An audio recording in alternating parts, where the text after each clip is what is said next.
I reluctantly left my in-laws' place, dreading the fact that I had to visit the person I really didn't want to see, my mother-in-law. She's the mother of my beloved spouse, but I just don't get along with her. As soon as we got to my in-laws' house, my daughter started crying, maybe sensing my discomfort.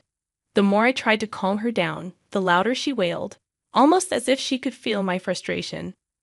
Then, unexpectedly, my nephew, the son of my brother-in-law, piped up, "Do you know why the baby's crying?" When my brother-in-law asked him, my nephew confidently replied, "Yes." Little did anyone know, that answer would later alter my destiny. My name's Willow, 29 years old. Ken and I have been married for 2 years, and we clicked from the start. We're more like best friends than anything else. Ken's mom, however, isn't a fan of our bond. She's made clear, not directly, but through her actions, that she's not fond of me. Whenever we're alone, she makes sure to give me a hard time. It's like she's protecting her son, Ken, fiercely. When we visit her, she gets visibly uncomfortable when Ken and I chat. But it's only when we're alone that she unloads her disapproval. She doesn't hold back, saying hurtful things about how I shouldn't be affectionate with Ken in her presence because I'm not family like she is. She goes as far as wishing Ken would divorce me. It's all so harsh that I'm left speechless every time. It's tough realizing my mother-in-law harbors such strong negative feelings toward me. I really want to build a good relationship with her, but this situation isn't helping. I've kept it from Ken, thinking it might make things worse. Looking back, I should have discussed it with him and created some distance from his mom early on. But I was so desperate for her approval. Things got even more complicated 6 months into our marriage when my mother-in-law started obsessing over grandchildren. It was like she couldn't let it go. One day, out of the blue, she said, "Willow, I think our family needs a boy as the heir." Everyone, including Ken, froze. Ken, bless him, stood up for me, telling his mom it wasn't okay to pressure us like that. He reminded her that having a child is a blessing, not a race, and our timeline is our own. Even though Kyle and his wife had a baby early in their marriage, it doesn't mean we have to follow the same path. He kindly asked his mom not to interfere too much. Despite my husband's efforts, my mother-in-law remained unimpressed. I chose to ignore her occasional icy glares. Kyle, Ken's brother, had tied the knot 5 years back, and soon after, his wife got pregnant, giving birth to a son, Billy, who's turning 4 soon. Billy adores being around us, and I can see him grow every time we meet. But what's remarkable is that Billy's words have been like a lifeline for me more than once. It all began when Billy was just 2.5 and started talking. One day, as I was about to leave my in-laws' place, Billy piped up, "Auntie, you should take a different road when you go home." Surprised, I asked him why. He replied, "The usual way isn't good.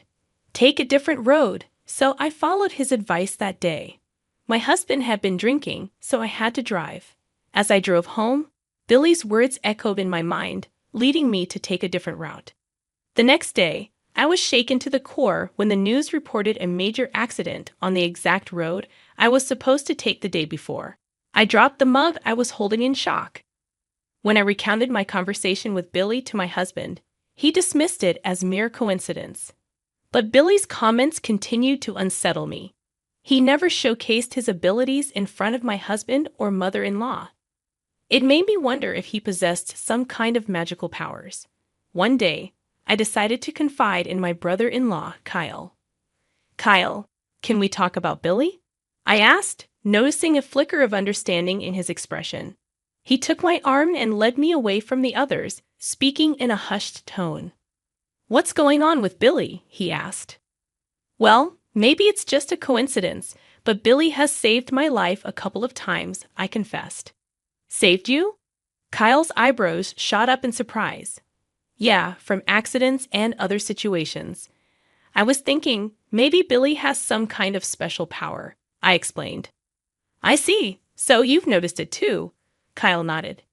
"He usually only shows that side of him to me and my wife. But I guess he revealed it to you as well." As time passed, I learned that Billy had displayed his special abilities to my brother-in-law and his wife on several occasions. They didn't think much of it, as Billy had never made such comments to anyone outside the family. However, they understood the potential complications if Billy's power became public knowledge. So they made efforts to keep it hidden. I couldn't shake off my curiosity about why Billy was revealing his power to me as well. It had been almost a year since I first discovered it. Recently, I found out that I was pregnant, but the morning sickness made it hard for me to visit my in-laws frequently. I heard that my brother-in-law and his wife were planning to visit, and while I was eager to see them, I also felt relieved that I wouldn't have to face my mother-in-law during the last trimester of my pregnancy. As my morning sickness settled down, my belly grew, making daily life a bit more challenging.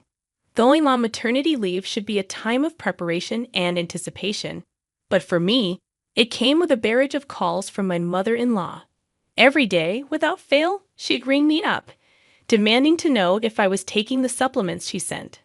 I was already taking folic acid, which I bought myself, but she insisted I switch to the expensive ones she recommended from a mail-order site. Her concern wasn't just about the supplements, it was about the gender of the baby. She made it clear that she expected a boy, considering me a failure as a wife for not delivering what she deemed a satisfactory child. Personally, I didn't care about the baby's gender. All I wanted was a healthy child. But my mother-in-law was fixated on having her way, right down to the gender. Dealing with her pressure was mentally exhausting. When I eventually told her the baby was a girl, she was furious. From then on, her harassment escalated.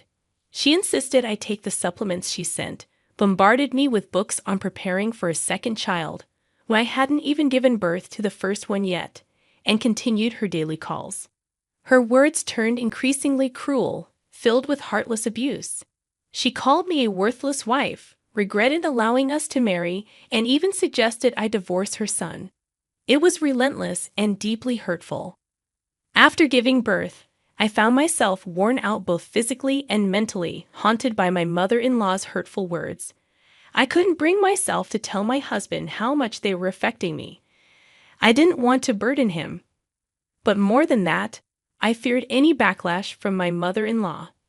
Despite the daily battles with anxiety, I managed to bring a healthy baby girl into the world. She was so precious that her presence overshadowed any negativity from my mother-in-law. 1 month later, my husband drove me to my in-laws' house to introduce them to our daughter. Alongside my brother-in-law, his wife, and Billy, I hoped to see my father-in-law and reconnect with them after some time apart. As we approached their house, I felt a knot of apprehension. I dreaded facing my mother-in-law's words again, but more than fear, I was eager to reunite with the rest of the family. Yet, the closer we got, the harder it became for me to walk, anticipating what my mother-in-law might say this time. I couldn't shake off the worry about her potentially hurting my daughter as she grew older. That thought weighed heavily on my mind. Despite my reluctance, I made my way to my in-laws' house. Thankfully, it was my brother-in-law who greeted us, along with his family, who had arrived earlier. My mother-in-law was busy playing with Billy in the living room when she noticed us. Suddenly, my daughter started crying, seemingly out of nowhere. My husband was concerned, but my father-in-law tried to reassure us, chalking it up to the change in surroundings. I did my best to calm my daughter, but she wouldn't stop crying. My mother-in-law let out an irritated sigh and muttered, "This is why girls are trouble." In that moment, I felt a surge of anger like never before. No matter how much I loved her son, I couldn't forgive her for such a comment. Why did the baby's gender matter? She was safe and healthy. I resolved to endure the day and never return. Then Billy, who had been playing happily, suddenly spoke up. His words made me exchange a glance with my brother-in-law. Maybe he was using his power. When my brother-in-law casually asked why the baby was crying, Billy confidently responded, saying the baby felt sorry for me and wanted my mother-in-law to stop bullying me. My husband was taken aback, and everyone in the room turned to my mother-in-law, who seemed shaken and muttered something about Billy being strange. Billy boldly spoke up, revealing that Grandma had been mean to Auntie for a long time. Even when the baby was still in Auntie's belly, the baby didn't like it at all. My husband, taking it seriously, asked Billy if it was true. Billy confirmed it and said the baby wished she could tell Daddy, but he's too nice. She wanted Daddy to help Mommy. My husband thanked Billy, realizing the truth. He gave Billy a gentle smile before turning to his mother, his expression changing. He didn't care about her excuses and confronted her, demanding the truth. She denied it, trying to make me cover for her. But in that moment, I remembered all the times she had treated me poorly. It was time to speak up. I looked my husband in the eye and confessed that his mother had been bullying me since we got married. I knew it, but I was scared to tell him. My husband hugged me and our daughter, then turned to his mother with a resolve I'd never seen before. He called her out for her behavior, saying he was disappointed and didn't even see her as a mother anymore. He demanded she stay out of our lives. His mother pleaded, but my husband didn't buy it. He saw through her excuses, knowing she bullied me because I took him from her and because our baby wasn't a boy. He made it clear that he didn't want her involved with us anymore. It was a tough moment, but I knew it was necessary for our family's well-being. Why does it matter if our grandchild is a girl? I interjected, refusing to accept my mother-in-law's selfish desires. My husband, Ken, made it clear that he would choose me over her any day.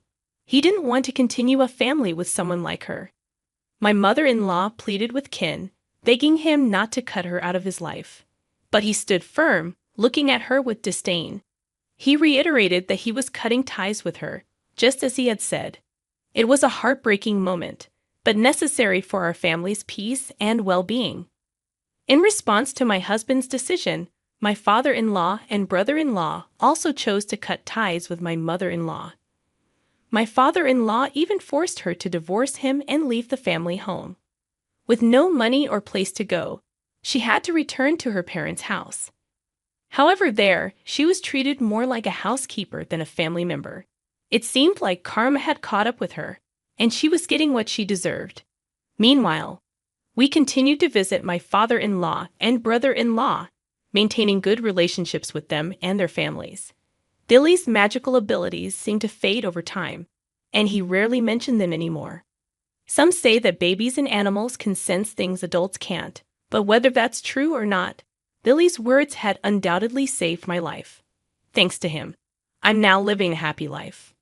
One day, I hope to share Billy's story, including his mysterious power, with my daughter. He played a significant role in our lives, and I want her to know about the extraordinary impact he had.